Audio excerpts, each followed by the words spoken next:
नमस्कार दोस्तों, आज बात करने वाला हूं कमाल के कंटेंट के बारे में। दोस्तों, इनकम टैक्स डिपार्टमेंट डिडक्शंस को डिसअलाउ कर रही है। जिन लोगों ने फेक या फ्रॉड तरीके से डिडक्शन ले लिया है, उनके डिडक्शन को डिसअलाउ किया जा रहा है। बैंक के अंदर एम्प्लॉयज़ हैं जिन्होंने डिडक्शंस को क्लेम करके एक्सेस रिफंड ले लिया है।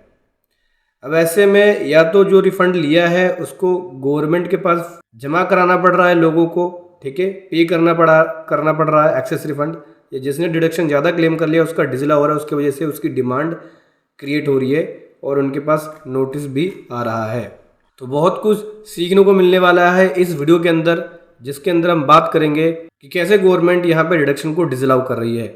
चलिए, उससे पहले बताना चाहूँगा, जो भी भाई बंधु मेरे चैनल पे पहली बार है, इस वीडियो को पहली बार देख रहे हैं, जिन्होंने अभी तक सब्सक्राइब नहीं किया, सब्सक्राइब कर लीजिए, साथ ही साथ बेल आइकन पे भी क्लिक कर लीजिए ताकि इस तरह का कंटेंट आपको मिलता रहे।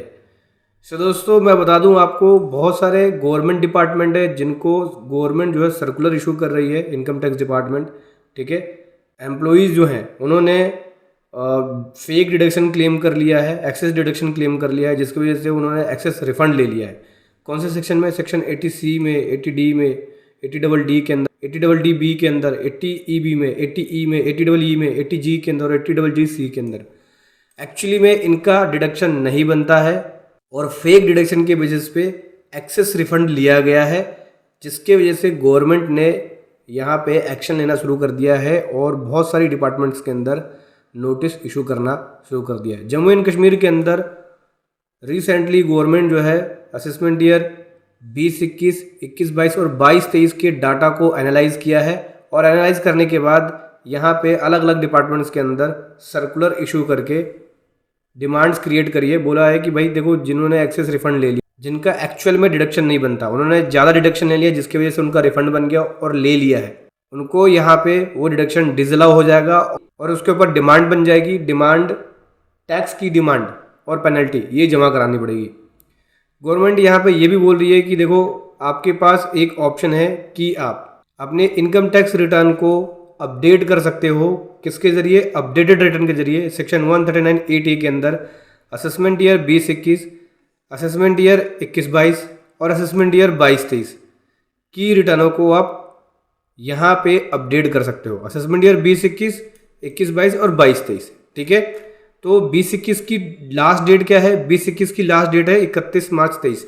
तो अगर 2021 असेसमेंट ईयर के अंदर आपने एक्सेस रिफंड ले लिया ज़्यादा डिडक्शन क्लेम करके, तो 31 मार्च 23 से पहले 2021 की ITR को आप अपडेट कर सकते हो। 31 मार्च 23 के बाद आप नहीं कर पाएंगे, ठीक है। उसके बाद तो बस आपको डिमांड जो बनेगी, डिमांड रेज होगी, उसकी पेनल्टी जमा करानी पड़ेगी। दोस्तों, 2021 का टाइम लाइन जो है वो बहुत ज़्यादा हो गया, क्योंकि 2021 की मुझे लगता है सभी लोगों का जो रिफंड है वो आ चुका होगा। तो 2021 में सभी के डिमांड और टैक्स पेनल्टी क्रिएट हो जाएगी। लेकिन असेसमेंट ईयर 21-22 और 22-23 जिनका रिफंड नहीं आया है, पेंडिंग है या फेलियर हो गया है, तो वो अपडेट करके अपनी ITR को रिफंड अमाउंट से ही एडजस्ट कर सकते हैं। या असेसमेंट ईयर 22-23 का रिफंड नहीं आया तो उसको भी रिफंड एडजस्ट कर सकते हैं, ठीक है। लेकिन अगर रिफंड आ गया तो आपको टैक्स भरना पड़ेगा, उसमें टैक्स भी और 25% और 50% के अकॉर्डिंग पेनल्टी भी लगेगी, ठीक है। अपडेटेड रिटर्न में अभी विंडो खुली हुई है असेसमेंट ईयर 2021 की। 31 मार्च 23 से पहले आप अपडेटेड रिटर्न फाइल करके अगर आपने ज़्यादा डिडक्शन क्लेम कर लिया है तो उसको आप यहाँ पे अपडेट कर सकते हो। डिपार्टमेंट बहुत ज़्यादा यहाँ पे सख्त हो गई है, ठीक है।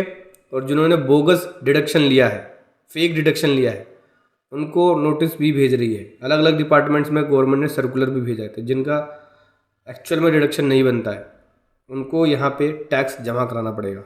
आप चाहे तो हमारी पेड सर्विसेज ले सकते हैं अपडेटेड रिटर्न के लिए, जिसका लिंक वीडियो के डिस्क्रिप्शन में मिलेगा, वहाँ से जाके आप पेड सर्विसेज ले सकते हैं। असेसमेंट ईयर 2021, 21-22 और 22-23 की पिछले 3 साल की ITR को आप रिवाइज कर सकते हैं।